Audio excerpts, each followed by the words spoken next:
ராதே கிருஷ்ணா. ஒரு விஷயத்தை பகவான் கிட்ட சொன்ன பிறகு திரும்ப நீ அதை பத்தி யோசிக்க வேண்டிய அவசியமே கிடையாது.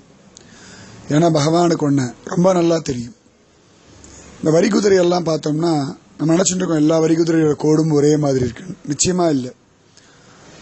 தன்னுடைய குட்டி குதிரையுடைய வரிகள் எப்படி இருக்குன்னு வச்சுட்டு ஒரு தாய் வரிகுதிரை தூரத்துல இருந்தாலும் அதை கண்டுபிடிச்சிடும்.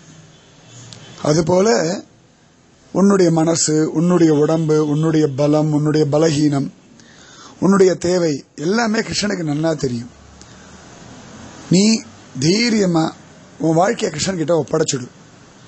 அதுக்கப்புறம் திரும்ப நீ யோசிக்க வேண்டிய அவசியமே இல்லை. நன்னா புரிஞ்சுக்கோ, உன் வாழ்க்கைய பத்தி நீ யோசிக்க வேண்டிய அவசியமே இல்லை. நீ விடாம கிருஷ்ணான்னு நாம ஜபம் பண்ணு, உன் கடமைகளை பண்ணு. பகவான் உன்னை எவ்வளவு அழகா காப்பாத்துறான்னு நீயே பாரு. ராதே கிருஷ்ணா.